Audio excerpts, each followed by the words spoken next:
Ser bem acolhida, bem acolhido é um desejo de todos, não é mesmo? E a igreja deve ser uma casa de portas abertas para acolher.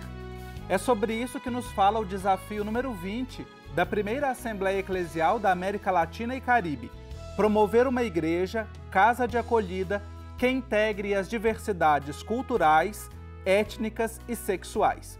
E quem nos ajuda na reflexão deste desafio é o padre Luiz Correia Lima. Ele é jesuíta, doutor em História, professor do Departamento de Teologia da PUC-Rio e membro do seu programa de pós-graduação. Desenvolve pesquisas sobre história da igreja, modernidade, gênero e diversidade sexual. Padre Luiz, é uma alegria tê-lo aqui no Igreja Sinodal. Muito bem-vindo. Muito obrigado, Marcos. Uma alegria estar aqui com todos os ouvintes e todos que assistem ao programa Igreja Sinodal. Bom, Padre Luiz Correia, eu quero começar essa nossa conversa pela palavra acolhida, que ela aparece nesse desafio. Acolhida é uma palavra recorrente nos discursos, mas também na prática pastoral do Papa Francisco, né? Essa expressão que aparece já na redação do desafio: Igreja, casa de acolhida. O que é que nós podemos entender como acolhida e o que significa acolher hoje? Bem, acolher o outro é dizer que o outro é bem-vindo, que o outro se sinta bem na nossa presença, que o outro possa se sentir num lugar seguro, num lugar de estima, num lugar de afeto, num lugar onde ele é reconhecido. A acolhida é uma experiência primordial que nós temos já nos nossos lares. Nós, vindo ao mundo, somos acolhidos por nossos pais, pelo carinho materno. Então, é esse calor humano que recebe o outro, de certa maneira, abraça o outro e estabelece uma relação igualitária, dialogal. Olha aí, acolher o outro, abraçar o outro, recebê-lo. Agora, vamos avançar aqui, né, depois de olharmos para essa dimensão da acolhida, mas o desafio 20 ele nos traz ali uma acolhida bastante específica, né? Ou seja, acolhida que integra diversidades culturais, étnicas e sexuais. A sexualidade ainda continua sendo um terreno de difícil relação entre a igreja e o mundo contemporâneo, né? Um assunto meio espinhoso que pouca gente gosta de falar. Como é que a gente pode abordar o assunto da diversidade na igreja, mas sem cair apenas num aspecto moral ou num moralismo? Pois é, vale lembrar que quando o Papa falou da igreja como lugar da acolhida, ele disse uma vez numa entrevista que a igreja não é uma alfândega dos sacramentos, mas é a casa paterna onde há lugar para todos os que enfrentam dificuldades na vida. E na questão da diversidade sexual, o termo diversidade sexual e de gênero abrange a população LGBT. Esse assunto é, sim, espinhoso, desperta muitas incompreensões, às vezes hostilidade, mas é importante que o Papa tem dado exemplos muito bons a respeito da acolhida dessa população. Desde a clara declaração que ele deu, indo do Brasil para Roma, voltando da Jornada Mundial da Juventude, quando ele disse: uma pessoa é gay, busca o Senhor, tem boa vontade, quem sou eu para julgar? Então, ele está resgatando a doutrina do concílio a respeito da autonomia e da liberdade de consciência. A consciência é o lugar onde Deus fala ao coração do fiel. Ninguém deve agir contra a sua própria consciência, nem deve ser impedido de agir de acordo com ela. O Papa traz essa doutrina do concílio, da autonomia e da liberdade de consciência, para a realidade dos gays e depois dos LGBT. Mas também ele tem dado exemplos de acolher casais, uniões do mesmo sexo. Ele recebeu no Vaticano um transexual com sua companheira em 2005. Nesse mesmo ano, ele recebeu na Nunciatura Apostólica, em Washington, um casal gay de um antigo aluno dele, de Buenos Aires, e o companheiro. Então, ele dá um exemplo muito importante. E se todos os pais de LGBT seguissem o exemplo do Papa e recebessem em suas casas os seus filhos LGBT, os seus respectivos companheiros, vários problemas dessa população estariam resolvidos. O Papa disse numa entrevista recente, respondendo às perguntas do padre James Martin, sobre o que é mais importante que os LGBT saibam, o Papa disse que Deus é pai e não rejeita a nenhum de seus filhos, e que a proximidade, o amor, são um modo de encontrá-lo.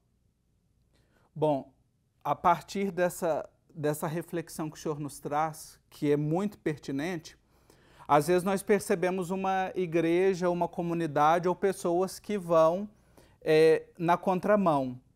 Às vezes percebemos discursos que falam da acolhida, mas que não se concretizam propriamente em práticas acolhedoras, né? Como é que nós podemos fazer essa conversão pastoral do discurso para a prática do acolhimento?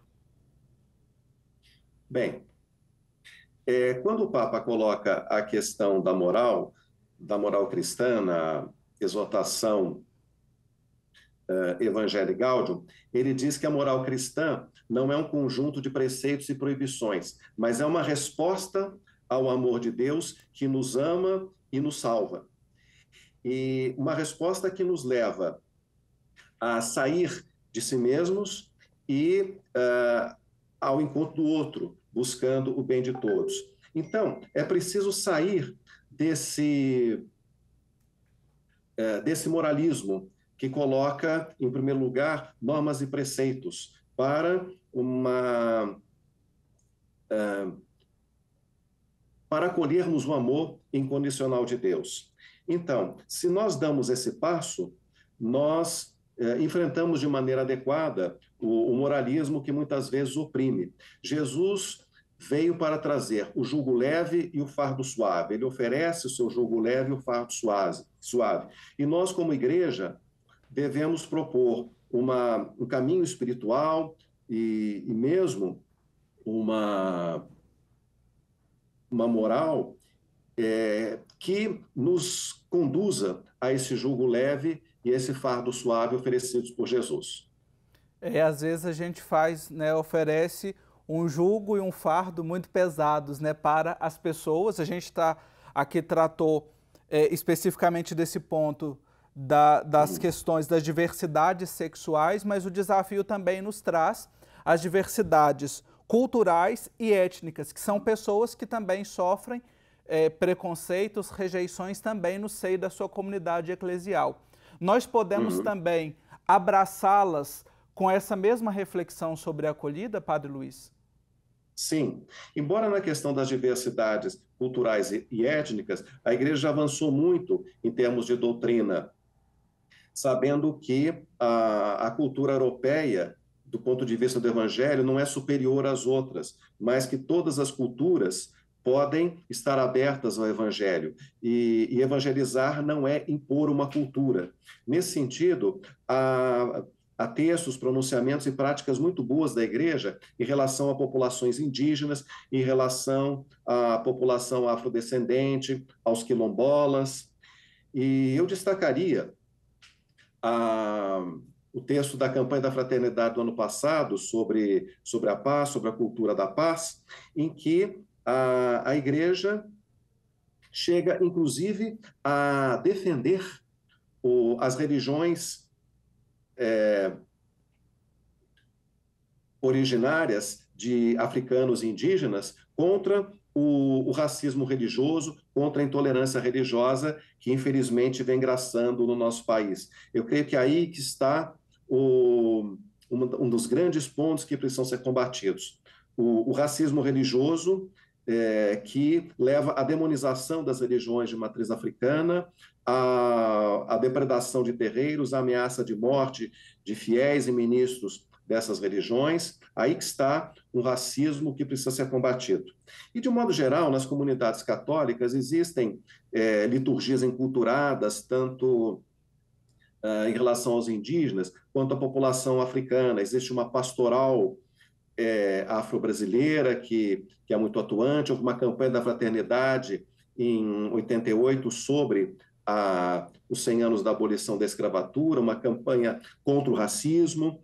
E também há o Conselho Indigenista Missionário em relação à população indígena e muitas ações e pronunciamentos da hierarquia católica em relação a essas populações. Eu creio que nessa questão a igreja avançou bem mais na prática e na teoria, mas ainda é um grande desafio por conta do racismo estrutural, que é um racismo naturalizado na sociedade em relação aos negros, em relação aos indígenas, o desafio de proteger os seus territórios contra invasões, contra desmatamentos e também mortes que têm acontecido. Nós estamos conversando no programa de hoje sobre o desafio número 20 da primeira Assembleia Eclesial da América Latina e Caribe, desafio este que nos apresenta promover uma igreja casa de acolhida que integre as diversidades culturais, étnicas e sexuais. A gente está conversando com o padre Luiz Correia, jesuíta, ele é doutor em História, professor na PUC-Rio. Nós vamos fazer um intervalo bem rapidinho e na volta a gente continua essa conversa. Até já! Nós estamos de volta com o nosso programa Igreja Sinodal, refletindo sobre a igreja, casa de acolhida, acolhida das diversidades culturais, étnicas e sexuais. E quem conversa com a gente é o padre Luiz Correia, jesuíta. E a nossa conversa, desde o início, ela tem girado, em torno da figura do Papa Francisco, que é um grande exemplo para o mundo, não apenas para os católicos.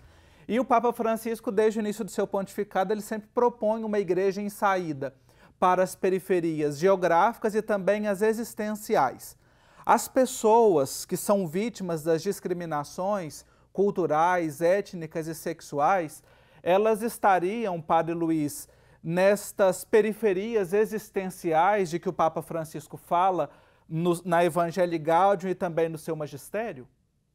Sim, é interessante que o Papa Francisco, já na reunião de cardeais, antes do conclave, ele fez uma intervenção de 5 minutos em que ele falava sobre o papel do próximo pontífice, que devia romper com uma igreja ensimesmada, uma igreja autorreferencial, de um mundanismo espiritual das pessoas se dar glória umas às outras. E em favor de uma igreja em saída que vá às periferias existenciais, ao encontro das pessoas que enfrentam as diversas formas de conflitos, de dificuldades e de carências. Então, a gente pode dizer, sim, que pessoas LGBT, que compõem essa diversidade sexual e de gênero, vivem esses conflitos, estão nessas periferias porque são vítimas de homofobia e de transfobia. Podemos dizer que populações negras, inclusive católicos, estão nessas periferias porque é a população mais vulnerável, mais afetada pela pobreza, mais afetada pela violência, sobretudo a morte de jovens negros nas periferias é o que mais se mata no Brasil, e as populações indígenas, que vivem o problema de invasões de suas terras, de descaracterização de suas culturas, de suas tradições, estão sim nas periferias existenciais, e é preciso que essa igreja em saída vá ao encontro dessas populações e enxergue as suas dores, se sensibilize com essas dores e possa agir em favor de um mundo onde haja cidadania para todos, onde possa transparecer essa liberdade, essa dignidade dos filhos de Deus. Bom, quem acompanha o nosso programa, em que a gente sempre reflete sobre os desafios propostos pela Igreja na América Latina e Caribe, a gente fala sobre um desafio e também sobre as orientações pastorais que esse desafio nos traz. E a primeira orientação do desafio de hoje, ela é a seguinte: fomentar em nossas comunidades e igrejas locais o reconhecimento e a valorização das diversidades sexuais, étnicas e culturais, mediante espaços de promoção humana e capacitação para o trabalho e educação. Além destes aspectos que o desafio nos traz, que as orientações nos trazem, eu queria trazer também o acompanhamento da fé, Padre Luiz. Como é que nossas comunidades podem colocar em prática esse acompanhamento, né, na formação, capacitação para o trabalho, para a educação e também o acompanhamento da fé? Uhum. Bom, em primeiro lugar, é preciso enxergar nessas pessoas seres humanos que são imagem e semelhança de Deus, amados por Deus, como são. Deus os fez assim, seja os negros, seja os indígenas, seja os LGBT. Isso não é escolha, não é opção e não é algo que se mude. Então, é uma realidade que acompanha essas pessoas ao longo da vida. Então, é preciso ajudar essas pessoas a se amarem como são. Os LGBT que se reconheçam como criados por Deus assim e amados por Deus como são. Os negros que não tenham vergonha de ser negros, das características culturais, do cabelo crespo que tem, não queiram negar a sua negritude, não tenham vergonha de ser quem são. E também os indígenas, porque em muitos lugares ainda há pessoas que têm vergonha de se identificar como indígenas porque podem sofrer algum tipo de discriminação. Então é preciso que todas essas pessoas não tenham vergonha de ser quem são e que as nossas comunidades eclesiais sejam esses espaços onde essas pessoas sejam acolhidas, se sintam seguras e não sejam hostilizadas por serem quem são. Esse é um ponto de partida fundamental. E, a partir daí, se pode ajudá-los a crescer na fé.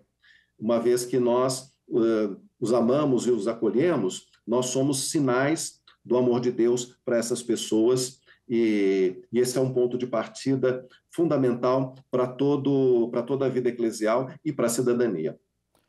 Bom, a partir dessas pistas, né, para que a gente possa viver essa cidadania eclesial, eu queria trazer um contexto que é sociopolítico e também religioso, né? Nós vivemos em um tempo de extrema polarização no nosso país, em nível de mundo, com as ideias muito acirradas, e também dentro do nosso contexto religioso, a gente vive um certo saudosismo, a retomada de princípios, de ideias, de discursos e também de práticas muito conservadoras. E geralmente são pessoas que muitas vezes não estão abertas ao diálogo para que haja verdadeiramente essa acolhida, para que a igreja seja uma casa de acolhida. Como é que nós podemos, dentro desse contexto, Padre Luiz, buscar o diálogo e construir relações que sejam realmente vivenciadas a partir do Evangelho e no Evangelho? Bom, em primeiro lugar, é preciso superar o discurso de ódio. Esse discurso de ódio é anti-evangélico e ninguém, usando o nome de Deus, pode se servir de um discurso de ódio. Isso é um absurdo. E, superando o discurso de ódio, é preciso estimar o Estado democrático de direito e os direitos humanos, que são uma conquista civilizatória que a Igreja hoje preza muito. É preciso, então, nós defendermos esses valores, porque só assim é que indígenas, negros e LGBT, que compõem a diversidade sexual e de gênero, podem alcançar um mundo em que estejam seguros, um mundo onde a patologização, a violência e a marginalização sejam definitivamente afastados. Bom, por fim, eu queria trazer aqui uma abordagem, embora o senhor já tocou, eu gostaria de trazer novamente sobre as famílias.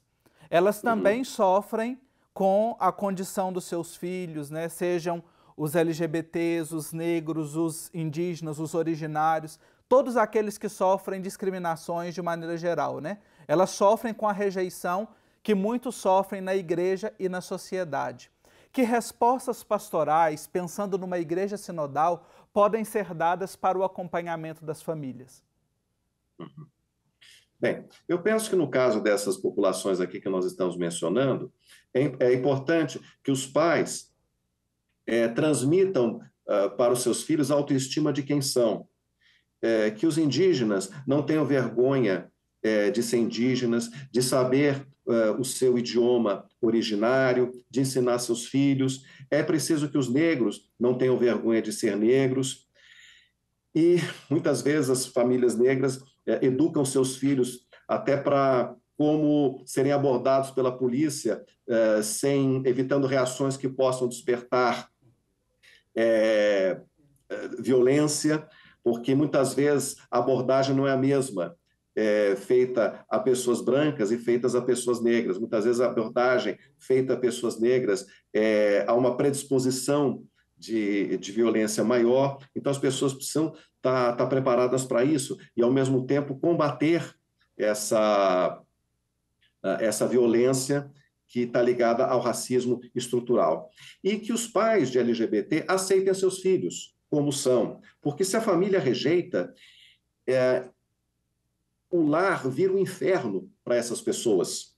Então é preciso que os pais aceitem, saibam que não erraram, saibam que Deus fez os seus filhos assim, Deus lhes deu os seus filhos tal como eles são, e que eles precisam ser amados e precisam ser fortalecidos para enfrentar a hostilidade que existe fora do lar. Por isso é fundamental que o lar não seja um lugar de hostilidade, mas seja um lugar de acolhida, de fortalecimento dessas pessoas. Nós conversamos no programa de hoje sobre o desafio número 20 da primeira Assembleia Eclesial com o padre Luiz Correia. Ele é jesuíta, é um pesquisador, é doutor em História, atua na PUC-Rio. Eu quero agradecer, padre Luiz, o tempo que o senhor dispensou para conversar conosco, também o seu testemunho, a sua pesquisa e o seu ministério de acolhida aqui na nossa igreja. Muito obrigado. Muito obrigado, Marcos. Obrigado a todos os ouvintes. Bom, e para encerrar o nosso programa, nós recordamos um pensamento do Papa Francisco numa catequese em 9 de setembro de 2015. Uma igreja verdadeiramente segundo o Evangelho não pode deixar de ter a forma de uma casa hospitaleira, sempre de portas abertas. As igrejas, as paróquias e as instituições com as portas fechadas não devem chamar-se igrejas, mas museus. Obrigado pela sua companhia e até o nosso próximo programa.